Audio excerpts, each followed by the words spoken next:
Hello students, welcome to Bhavna Mishra Pandey English classes. So guys, in this video we are going to cover question answers of the chapter Mother's Day, which is written by J.B. Priestley from your book Snapshots. Before this, I uploaded a video of summary of this chapter, so you must go through for good marks in your exams. So guys, here we will cover textual question answers and some additionals. And if you want part 2 of this video, you can let me know in the comment box. So let's start with question 1. And here guys, one more thing I want to tell you. ये question में 4-5 questions आपसे पूछ रखे हैं, एक situation दे रखी है. This play written in 1950s में लिखा गया था. ये play is a humorous and satirical depiction. Depiction का मतलब होता है चित्रण. किसका चित्रण किया गया? ह्यूमर एंड सैटायर का, यानी कि एक तरह से मजाक उड़ाया गया है. Of the status of mother in the family. Family में मदर का जो स्टेटस है उसका चित्रण किया गया है ह्यूमरस वे में, मजाकिया वे में. तो क्वेश्चंस जो इसमें पूछे गए हैं 3-4 क्वेश्चंस हैं, तो इसके अलग अलग स्लाइड्स में मैंने क्वेश्चंस आपको नेक्स्ट स्लाइड्स में दिए हैं. तो first is what are the issues it raises. कौन कौन से ऐसे इश्यूज हैं, मुद्दे हैं, विषय हैं जिनको ये प्ले उठाता है. Next is do you think it caricatures these issues. अब कैरिकेचर्स का मतलब होता है वो कैरेक्टरिस्टिक्स जो कि एग्जरेट की गई हैं, विशेषताएं ज्यादा बढ़ा चढ़ा के बताई गई हैं ताकि कॉमिक इफेक्ट क्रिएट किया जा सके. तो क्या आपको लगता है कि इस चैप्टर में जो भी विशेषताएं या जो कुछ भी दिखाया गया है वो बहुत बढ़ा चढ़ा के दिखाया गया ताकि उसमें मजाकिया इफेक्ट डाला जाए? क्या आपको ऐसा लगता है? एंड नेक्स्ट क्वेश्चन वो पूछता है do you think that the problem it raises are genuine. Second question ये पूछा है कि या आपको लगता है कि जो प्रॉब्लम्स यहाँ पे उठाई गई हैं वो बिल्कुल सही हैं, जेन्युइन है. नेक्स्ट क्वेश्चन पूछ रहा है how does the play resolve the issue. And इस प्ले में उस इशू को का सुलटारा कैसे किया जाता है, मतलब कैसे सुलझाया जाता है उन प्रॉब्लम्स को. Do you agree with the resolution. And जिस तरह से उन प्रॉब्लम्स को सुलझाया जाता है क्या आप एग्री करते हो उससे. सो इतने सारे क्वेश्चंस हैं, 3-4 स्लाइड्स में इसके आंसर्स आएंगे. सो बी पेशेंट, ठीक है, आपको शांति से सुनना है एंड आई एम श्योर आपको वो लर्न हो जाएगा बहुत easily. So let's start the answer of this question. The play rises many serious issues. इस प्ले में बहुत सारे सीरियस इशूज, बहुत सारे गंभीर मुद्दों को उठाया गया है. The first and foremost is proper appreciation of a housewife's role and responsibility. सबसे पहला इशू जो है वो क्या है? सबसे पहले यहाँ पे एप्रिशिएट किया गया है, प्रशंसा की गई है किसकी? एक हाउसवाइफ का रोल, उसकी क्या भूमिका होती है, क्या उसकी जिम्मेदारी होती है. सबसे पहले तो उसका एप्रिसिएशन किया गया है, उसकी प्रशंसा की गई है, praise. Those who work 8 hours a day and 40 hours a week treat the housewife as an unpaid domestic servant. तो यहाँ पे ये बताया गया है कि जो लोग 8 घंटे के लिए या दिन में 8 घंटा एंड एक वीक में ओनली 40 आवर्स वर्क करते हैं, वो एक हाउस वाइफ को जो कि अनपेड है, यानी कि उसको कुछ पेमेंट भी नहीं मिलती, उसको एक डोमेस्टिक सर्वेंट की तरह ट्रीट करते हैं. डोमेस्टिक सर्वेंट का मतलब होता है घरेलू नौकर की तरह, वो घरेलू नौकर की तरह काम करती है. And without any payment who must carry out there orders. And वो लोग जो 8 घंटे काम करके या एक वीक में ओनली 40 घंटे काम करके सारा दिन रॉब जमाते हैं, ऑर्डर्स चलाते हैं, वो वुमन को कैसे ट्रीट करते हैं? एक डोमेस्टिक सर्वेंट की तरह जिसको पेमेंट भी नहीं मिलती. दे नाइदर रिक्वेस्ट हर, ना तो वो कोई काम के लिए उनको रिक्वेस्ट करते कि प्लीज मेरा ऐसा काम कर दीजिए, ऐसा भी नहीं बोलते. एंड ना किसी चीज के लिए थैंक यू बोलते, यानी विदाउट मैजिकल वर्ड्स यूज किए, thank you, sorry, please, welcome, कुछ भी नहीं होता उनकी बातों में, केवल वो नौकर की तरह ट्रीट करते हैं. The second issue is the reciprocity of love and gratitude towards the mother और वाइफ. सेकेंड इशू जो इस चैप्टर में, इस प्ले में उठाया गया है वो है कि मदर क्या चाहती है. जब मदर आपको लव करती है तो आपको क्या करना चाहिए? उसकी तरफ लव ही, रेसिप्रोसिटी मतलब परस्पर, आप उससे लव लेते हैं, आप उससे प्यार महसूस करते हैं, प्यार आपसे प्राप्त करते हैं, तो आपको बदले में उसको प्यार ही देना चाहिए. एंड ग्रेटिट्यूड, आपको उसका एहसानमंद होना चाहिए. किसका?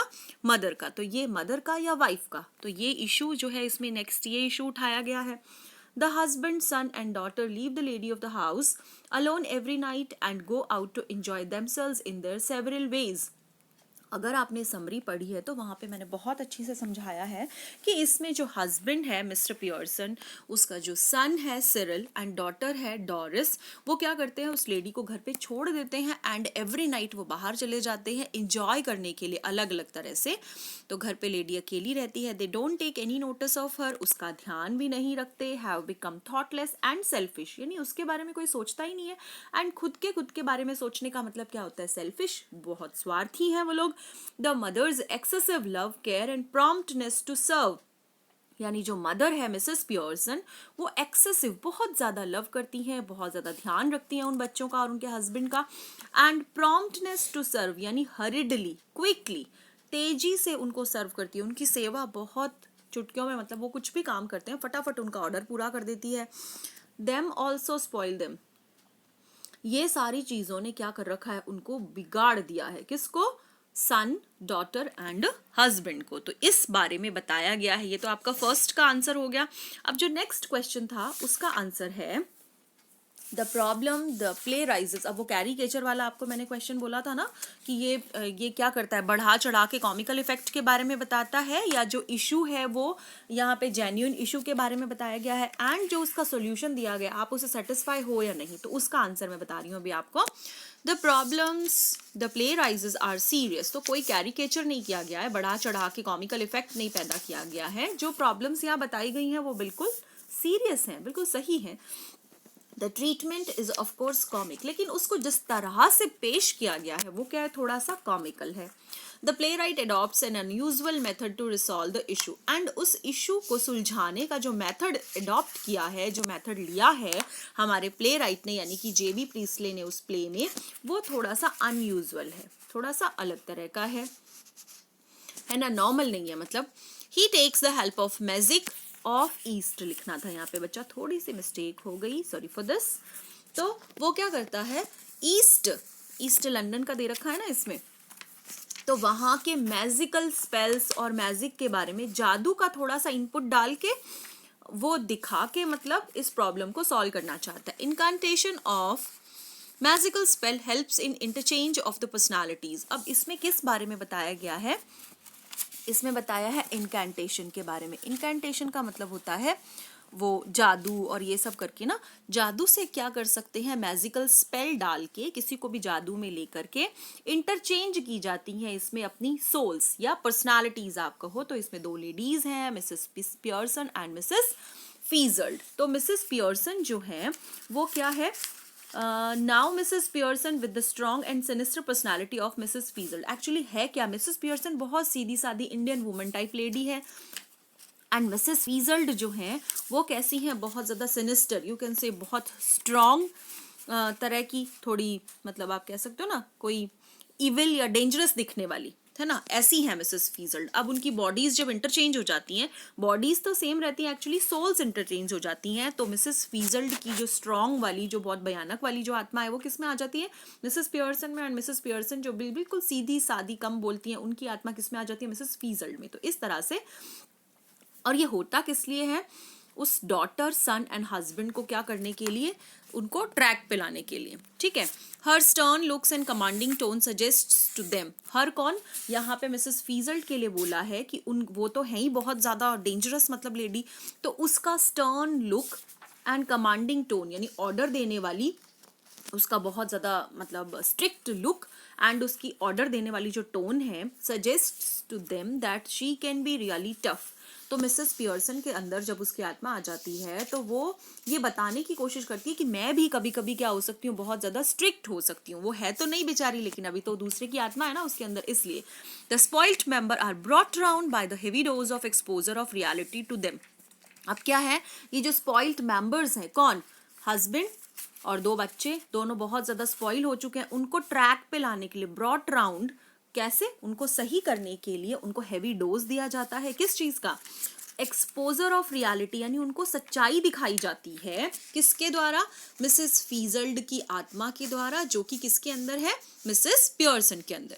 दे agree to stay and help in preparing the supper. अब इतना करने से क्या होता है, वो एग्री हो जाते हैं बच्चे, यानी कि वो ट्रैक पे आ जाते हैं, है ना, सही रास्ते पे आ जाते हैं, एंड घर में रहने को तैयार हो जाते हैं। preparing the supper यानी कि वो शाम का खाना भी बनाते हैं.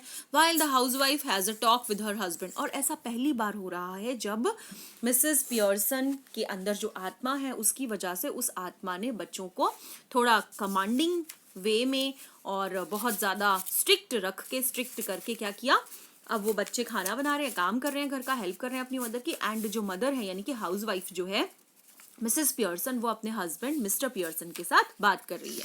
The resolution of the issue seems far fetched. अब जो यहाँ पे सोल्यूशन बताया गया है वो तो बहुत दूर की बात है, एक्चुअली बहुत मुश्किल है ये सारी चीज़ें एंड अनयूजुअल, नॉर्मल लाइफ में ऐसा हो नहीं सकता.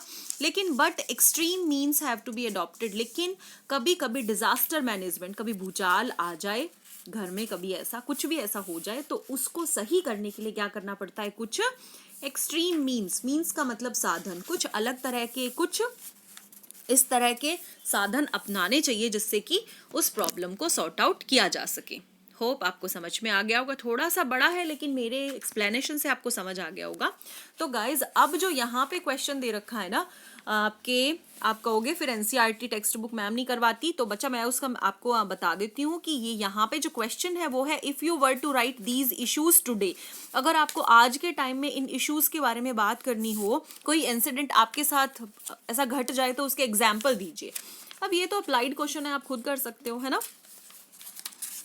तो और एक क्वेश्चन ये है कि ये ड्रामा बहुत अच्छा कैसा मीडियम है कन्वेइंग सोशल मैसेज. तो सोशल मैसेज देने का ये मीडियम क्या है, कैसा है, ऐसे करके दे रखा है इसमें एक क्वेश्चन.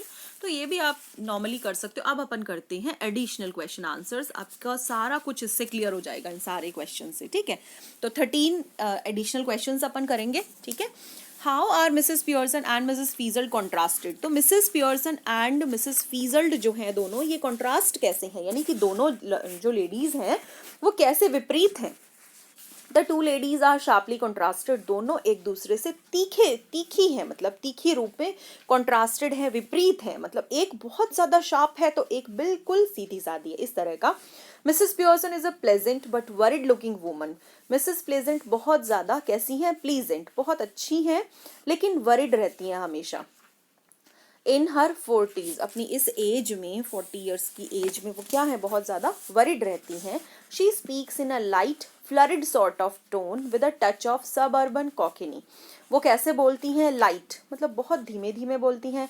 फ्लरिड सॉर्ट ऑफ टोन, फ्लरिड का मतलब होता है थोड़ी कंफ्यूजन वाली, घबराई हुई सी रहती हैं. मतलब कोई कभी भी ऑर्डर दे दे कुछ भी काम के लिए तो बेचारी घबराई हुई रहती हैं पूरा दिन.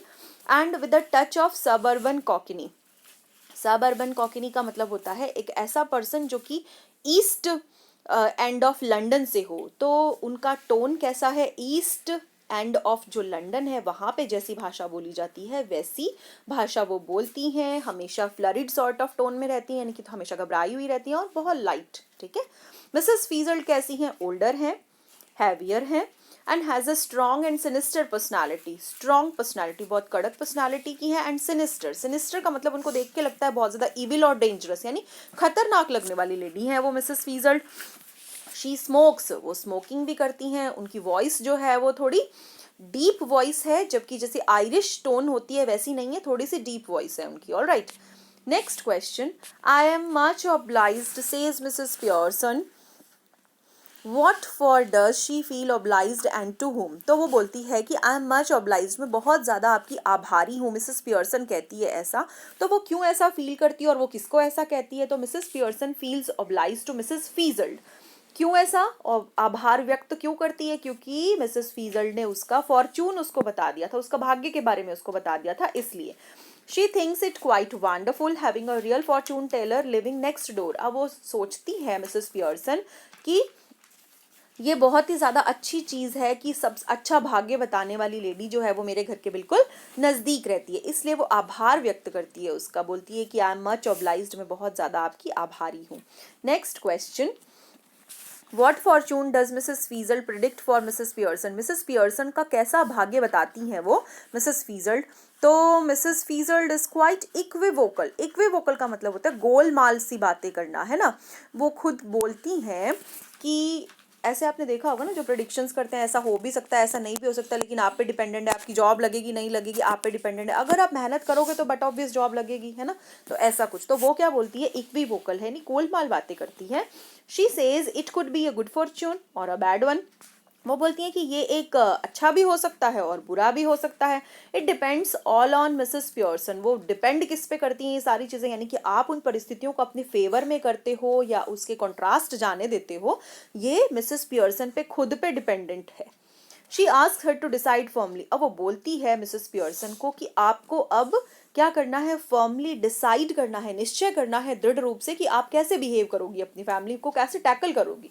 हर फॉर्चून डिपेंड्स ऑन इट। और आपका भाग्य आपके बिहेव पे, जैसा आप बिहेव करोगी उसी पे निर्भर करेगा। तो ये बातें मिसेस फीजल्ड प्रिडिक्ट करती है। प्रिडिक्ट मतलब एक तरह से भविष्यवाणी करना, उजागर करती हैं किसके बारे में, मिसेस पियर्सन के बारे में। Next question, What problem does Mrs. Pearson face? Mrs. Pearson कौन सी problems face करती हैं? Who do you think is responsible for the state of affairs? और इसके बारे में, इसके लिए responsible कौन है? तो Mrs. Pearson devotes all her time and energy to serve her husband, son and daughter. तो आपको पता ही है Mrs. Pearson सारा दिन अपना पूरा टाइम समर्पित कर देती है किसके लिए, अपनी सारी एनर्जी और टाइम अपने हस्बैंड पे, अपने सन पे, अपनी डॉटर पे, खुद के लिए कुछ नहीं सोचती। These thoughtless and selfish persons, तो ये सेल्फिश पीपल जो हैं, कौन, सन, डॉटर एंड हस्बैंड, ये क्या है, बिल्कुल थॉटलेस हैं, सेल्फिश हैं। गो आउट एवरी नाइट, हर रात को वो बाहर चले जाते हैं। लिविंग मिसेस पियर्सन अलोन, और घर पे मिसेस पियर्सन बेचारी अकेली रह जाती हैं। She is no better than a servant, और वो उसकी कंडीशन खुद के ही घर में कैसी है, एक सर्वेंट से ज्यादा अच्छी नहीं है। Mrs Pearson herself is responsible for the ill treatment, और इसके लिए मिसेस पियर्सन खुद रिस्पॉन्सिबल है। इल ट्रीटमेंट यानी बुरा बर्ताव जो उनके साथ होता है, उनको नेग्लेक्ट कर दिया जाता है, यानी कि सभी उनको अवॉइड करते हैं। And lack of concern, lack of concern यानी कोई उन पे ध्यान नहीं देता। तो इन सारी चीजों के लिए रिस्पॉन्सिबल कौन है, Mrs Pearson herself is responsible for this. What course of action does Mrs. Fiesel suggest to Mrs. Pearson to tackle the situation? अब किस तरह का ट्रीटमेंट वो बताती हैं मिसेस फिजल्ड की, आप ऐसा काम कीजिए तब आप इस सिचुएशन को टैकल कर पाएंगी। तो अपन ये पढ़ेंगे यहाँ पे। Mrs Fitzgerald tells Mrs Pearson to decide firmly and stick to her decision. Mrs Fitzgerald बोलती हैं आप जो भी डिसाइड करो उस पर स्टिक हो जाओ, बिल्कुल उस पर डिसीजन को पहले तो ना स्टिक टू द डिसीजन, यानी अपने डिसीजन को पकड़ लो कि हाँ बस मैंने निश्चय कर लिया, अब मैं इससे पीछे नहीं हटूंगी। ये आपको फर्मली डिसाइड करना है, यानी दृढ़ निश्चयी होकर अपने डिसीजन पे चिपक जाना है, यानी कि एक तरह से बिल्कुल दृढ़ हो जाना है। She must assert her position, and उनकी जो पोजीशन है घर में उसको पहचानो सबसे पहले तो, है ना। जो पोजीशन है उसको हासिल करने की कोशिश तो करो, यानी कि एक हाउसवाइफ तो है लेकिन घर की मालकिन भी तो है। Become the real mistress of the house, तो आपको घर की एक मालकिन की तरह बिहेव करना है, नौकरों की तरह नहीं।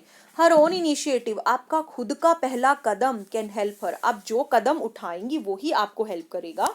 She must let them wait, तो वो कहती हैं मिसेस पियर्सन को कि आपको बच्चों को वेट करने दो, उनको इंतजार करते रहने दो, आप कोई काम मत करो। Look after themselves for once, उनको खुद एक बार अपनी केयर करने दो। तो इस तरह से ये सारे एक्शंस बताती हैं मिसेस फीजल्ड कि आप ऐसा करो और आपकी पहचान खुद बच्चे पहचानेंगे आपको। What difficulties does Mrs. Pearson face? कौन कौन सी ऐसी प्रॉब्लम्स हैं जो मिसेस पियर्सन फेस करती हैं, सामना करती हैं while dealing with the various members of her family? अलग अलग तरह के जो मेंबर्स हैं फैमिली में, उनको टैकल करने में क्या क्या प्रॉब्लम्स फेस करती हैं। तो Mrs Pearson loves her husband, अपने हस्बैंड को बहुत ज़्यादा प्यार करती हैं, एंड चिल्ड्रन टू मच, और बच्चों को भी। She does not find courage enough, उसमें इतना साहस नहीं है कि वो जो प्रॉब्लम फेस कर रही है, यानी कि उस पर कोई ध्यान ही नहीं देता, सारे के सारे जने चले जाते हैं बाहर, उसमें इतना साहस नहीं है कि वो अपनी ये प्रॉब्लम बच्चों के साथ डिस्कस करे। She only keeps dropping hints, वो थोड़े थोड़े हिंट्स देती रहती है, कभी कभी की कोई ध्यान ही नहीं देता, ये वो कभी कभी थोड़ा थोड़ा कभी बोलती है। शी हेट्स एनी अनप्लेजेंटनेस, यानी कि परिवार में कोई कलह हो, कोई भी बुरी चीज हो, उससे वो हेट करती है, इसलिए वो बेचारी कुछ नहीं बोलती। वो बोलती है जो कुछ हो रहा है उसको वैसे ही चलने दो, एज इंडियन वीमेन डू, जैसा कि इंडियन वीमेन करती हैं सेम वैसा ही वो भी कर रही है। She does not know where to start, उसको पता भी नहीं कि वो स्टार्ट कैसे करे, कहाँ से स्टार्ट करे। She doesn't know how to begin discussion with her other members of the family, and उसको ये भी नहीं पता कि डिस्कशन स्टार्ट कैसे किया जाए। कहाँ से स्टार्ट करें और कैसे स्टार्ट करें, where to start and how to start, how का मतलब कैसे एंड वेयर टू स्टार्ट, कैसे स्टार्ट करें और कहाँ से स्टार्ट करें, where and how. Next question, then let me do it. अब ये बात कौन बोलती है, मिसेस फीजल्ड, कि तुमसे नहीं हो रहा है ना, मिसेस पियर्सन को बोलती है तुमसे नहीं हो रहा है तो मैं करती हूँ। तो इस पे मिसेस पियर्सन क्या रिएक्ट करती है, मिसेस पियर्सन की क्या उस पे रिएक्शन आती है, देखो। Mrs Pearson offers to deal with the family of Mrs Pearson and teach them to treat her properly. तो क्या होता है, प्रॉपरली के बाद कॉमा लगा देना है ना, ठीक है। अब देखो मिसेस फीजल्ड बोलती है कि मैं टैकल करती हूँ इस प्रॉब्लम को एंड मिसेस पियर्सन की फैमिली के मेंबर्स को सिखा दूंगी कि आपको कैसे कैसे ट्रीट करना है और पीपल को, ठीक है, मिसेस फीजल्ड बोलती है। लेकिन मिसेस पियर्सन जो होती है बहुत ज़्यादा फ्लस्टर्ड फील करती है इस पे। अब फ्लस्टर्ड का मतलब क्या होता है कि बहुत ज़्यादा बेचारी परेशान सी हो जाती है, एक कंफ्यूज्ड हो जाती है, एजिटेटेड हो जाती है। फ्लस्टर्ड का मतलब होता है कंफ्यूज्ड, वो घबरा जाती है कि अब मतलब ये अगर इसकी सोल अगर मेरे घर में रहेगी तो फिर कैसे, ये तो बहुत ज़्यादा खतरनाक लेडी है, ये तो मेरे घर में कलह ही हो जाएगा, कलह हो जाएगा, है ना, एक तरह से लड़ाइयाँ होंगी। She thanks her saying that it wouldn't do at all. वो उसको कहती है कि थैंक यू, अपन को कोई चीज़ काम नहीं कराना होता, अपन बोलते हैं ना no no no it's okay. तो वो बोलती है कि नहीं नहीं नहीं कोई बात नहीं, थैंक यू, आपने इतना कुछ किया लेकिन इसका कोई फर्क नहीं पड़ेगा मेरे घर में। They would resent being ill treated. They मतलब कौन, बच्चे and husband. They would resent, resent का मतलब होता है दे विल फील बिटर, उनको बुरा लगेगा, वो बुरा मान जाएंगे, वो एंग्री हो जाएंगे, एंग्री यानी नाराज हो जाएंगे जब उनके साथ इल ट्रीटमेंट होगा। इल ट्रीटमेंट यानी बुरा व्यवहार होगा, कोई बुरा व्यवहार करेगा। एंड दे वुडंट लिसन, वो सुनेंगे भी नहीं। तो ऐसा रिएक्शन मिसेस पियर्सन का आया, वो अपने परिवार में कोई कलह नहीं करवाना चाहती थी, इसलिए मिसेस फीजल्ड ने तो उनको क्या दिया, सजेशन दिया, लेकिन मिसेस पियर्सन अपने परिवार में कोई कलह नहीं कराना चाहती थी। नेक्स्ट क्वेश्चन है, how does Mrs Fitzgerald plan to deal with the family of Mrs Pearson. अब मिसेस फीजल्ड ने क्या प्लान बनाया फैमिली मेंबर्स के साथ को टैकल करने के लिए, क्या प्लान था मिसेस फीजल्ड का। तो she tells Mrs Pearson that she will deal with her family not as herself but as Mrs Pearson. वो बोलती है कि मैं आपकी फैमिली में जाके डील नहीं करूंगी, आप खुद ही अपनी फैमिली में डील करोगी। एंड उसके लिए क्या करेंगे, हमारी जो रियल बॉडीज हैं हम उसको, bodies will be the same, है ना, हम अपने प्लेसेस चेंज कर लेंगे, यानी कि सोल्स चेंज हो जाएंगी, दे विल चेंज प्लेसेस और रियली बॉडीज, ठीक है। रियली जो रियल बॉडीज जो हैं, bodies will be the same, अपने प्लेसेस चेंज कर लेंगे, यानी कि अपनी सोल्स चेंज कर लेंगे, आप लिख सकते हो यहाँ पे they will change their souls. Mrs Pearson would then look like Mrs Fitzgerald and the latter would look like the former. यानी कि मिसेस पियर्सन होएगी तो मिसेस पियर्सन, लेकिन अंदर से वो क्या होगी, मिसेस फीजल्ड, यानी उसकी सोल उसमें मिसेस पियर्सन में चली जाएगी। एंड मिसेस पियर्सन की जो लाइट वाली सीधी सादी जो सोल है वो किस में आ जाएगी, मिसेस फीजल्ड में। लेटर का मतलब होता है बाद वाली, यानी कि मिसेस फीजल्ड, और फॉर्मर का मतलब होता है पहले वाली, यानी कि मिसेस पियर्सन। तो दोनों अपनी प्लेसेस चेंज कर लेंगे, यानी कि अपनी सोल्स को चेंज कर लेंगे, ये भी लिख सकते हो आप यहाँ पे, ठीक है। 9th क्वेश्चन है, 3-4 क्वेश्चंस मोर बस, ठीक है। Why does Doris Pearson feels astounded on returning home? Astounded का मतलब होता है, डॉरिस का मतलब उसकी डॉटर थी, डी से याद कर लेना, Doris means D for Doris, D for daughter, all right.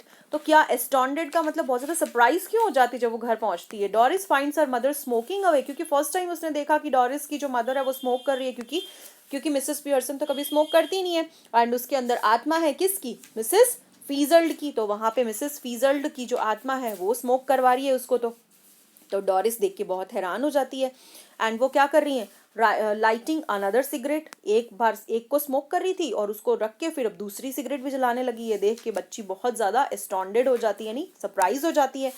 And laying out the cards for patience on the table, and table पे क्या, कार्ड्स यानी ताश के पत्ते।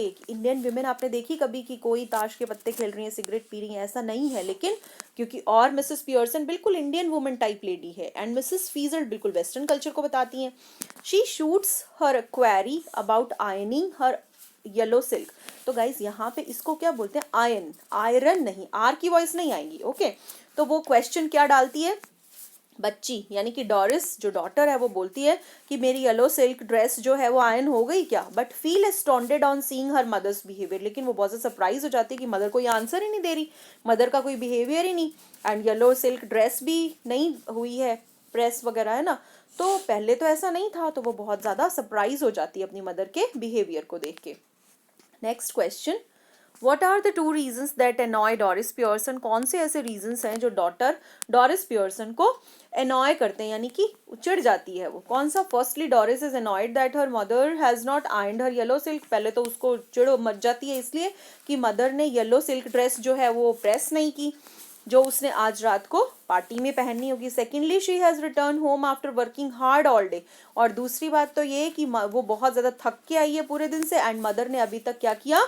Bother about. बॉदर का मतलब होता है चिंतित होना, तो मदर बिल्कुल भी चिंतित नहीं हो रही। किसके लिए? उसकी चाय बनाने के लिए। तो इन 2 चीज़ों से वो बहुत ज़्यादा एनॉयड फील करती है। Next question, how does Mrs Pearson refute Doris argument about working hard? Mrs Pearson कैसे उसके दावे को खारिज कर देती है? किसका? डॉरिस कहती है ना मैं इतना थक के आई हूँ, तो वो बोलती है कि क्या थक के आई हो? क्या आर्ग्यूमेंट देती है वो? रिफ्यूट मतलब एक तरह से इनकार कर देती है उसके आर्ग्यूमेंट से, कि जो भी दावा वो करती है कि मैं, तो क्या बोलती है Mrs Pearson? Tells Doris that she has good idea how much Doris does. उसको अच्छी तरह पता है। गुड आइडिया मतलब उसको अच्छी तरह से पता है मिसेस पियर्सन को कि डॉरिस क्या क्या करती है। मिसेस पियर्सन क्लेम्स, वो दावा करती है, that she puts in twice the hours that Doris does. Doris जितना काम करती है उसके जस्ट डबल घंटे जो हैं वो काम कौन करता है? Mrs Pearson. यानी डॉरिस 8 घंटे काम करती है, तो मिसेस पियर्सन विदाउट एनी पे, बिना किसी पेमेंट के एंड बिना किसी थैंक्स के 16 घंटे काम करती है। यानी जितना डॉरिस करती है उसका ट्वाइस, उसका दुगना काम मिसेस पियर्सन करती है। एंड डॉरिस को तो क्या मिलता है? पेमेंट भी मिलती है, लेकिन मिसेस पियर्सन तो विदाउट एनी पेमेंट बेचारी 16 घंटे काम करती है। ये दावा उन्होंने किया, एंड डॉरिस का जो दावा था उसको खारिज कर दिया। Okay, next question, how does Mrs Pearson criticise Doris on going out with Charlie Spence? अब वो चार्ली स्पेंस के साथ जब बाहर जाना चाहती है तो मिसेस पियर्सन उसको कैसे आलोचना करती है, उसकी क्रिटिसाइज करती है। बोलती है, Mrs Pearson asked Doris if she could not find anyone better than Charlie Spence. उसको कोई मिला नहीं क्या? क्या बोलती है मिसेस पियर्सन कि तुमको चार्ली स्पेंस से बेटर कोई लड़का मिला नहीं क्या? ही हैज़ बक टीथ, उसके जो टीथ हैं वो भी ढंग के नहीं है बिल्कुल भी। बक टीथ का मतलब क्या होता है? लोअर और जो अपर अलाइनमेंट है, मतलब दांतों की जो सीरीज होती है ना अपनी, लोअर और अपर अलाइनमेंट, वो भी ढंग से नहीं है उसका, तो ठीक है ना। तो उनके दांत सुंदर है, और हाफ विटेड यानी कि बुद्धि तो है ही नहीं, मूर्ख है, यानी कि आधी बुद्धि है उसमें, कोई ढंग की बुद्धि भी नहीं है उसमें तो लड़के में। She wouldn't be seen dead with Charlie Spence, और उसके बिना कोई वो मर नहीं जाएगी, ठीक है ना। She wouldn't be seen dead with Charlie Spence, Charlie Spence के बिना कोई वो मर थोड़ी ना जाएगी। At her age she would either have found somebody better than Charlie Spence, अगर वो उसकी एज में होती, यानी मिसेस पियर्सन उसकी एज में होती, तो उससे बेटर लड़का उसको मिल जाता। और अगर नहीं मिलता, यानी कि इस तरह से डेटिंग के लिए वो किसी और लड़के को नहीं कोई उसको मिलता, तो वो क्या करती? वो तो छोड़ ही देती फिर ये काम, यानी स्टॉप डेटिंग बॉयज़, यानी बॉयज़ के साथ रहना ही बंद कर देती, उनसे डेट करना ही बंद कर देती। तो चार्ली स्पेंस वाले के साथ जैसे लड़के के साथ तो कम से कम ना ही रहती। ये चीज़ें कहती है कौन? मिसेस पियर्सन, जिसके अंदर अभी आत्मा बोल कौन रही है? मिसेस फीजल्ड की आत्मा बोल रही है। मिसेस पियर्सन तो बेचारी इतना बोलती नहीं थी। Next question and the last one, why is Cyril Pearson, यानी कि कौन है उनका सन, एनॉयड विद हिज मदर? अब वो सिरिल जो है वो अपनी मदर से क्यों मतलब एनॉय हो जाता है? तो Cyril feels annoyed when his mother tells him that he is not ready and she couldn't bother about it. Cyril तो तब नाराज होता है जब मदर ने चाय नहीं बनाई, एंड मदर कहती है कि मुझे कोई चिंता नहीं है, बने तो बने, नहीं तो अपने आप बना लो। जब वो ये कहती है तो फिर सिरिल नाराज हो जाता है। नाराज तो क्या, वो एनॉयड हो जाता है, चिढ़ जाता है एक तरह से। ही एनक्वायर्स है बच्चा, ये जो एस है ना ये मिस्टेक हो गई, यहाँ पे enquires. Okay, he enquires if she is not feeling well, तो वो पूछता है कि क्या तुम्हारी तबीयत ठीक नहीं है। And ask her to be quick as he has not too much time, and फिर बोलता है कि जल्दी करो, मेरे पास टाइम नहीं है। His mother has not taken his things out, और पूछती है कि, और वो बोलता है कि हिज मदर, उसकी मदर ने अभी तक उसकी चीज़ें, जो भी उसको सामान चाहिए था वो बाहर नहीं निकाला क्या। शी हैज़ नाइदर मेंडेड देम, यानी कि उनको मेंड का मतलब होता है रिपेयर करना, कुछ चीज़ होगी उसकी मरम्मत करनी होगी, तो उसके बारे में पूछता है कि अभी तक मदर ने उसको रिपेयर भी नहीं किया है, nor she is willing to do so, और वो उसको, क्योंकि मदर की कोई इच्छा भी नहीं है उन सारी चीज़ों को रिपेयर करने की, इसलिए वो बहुत ज़्यादा चिढ़ जाता है। Alright, now bye bye.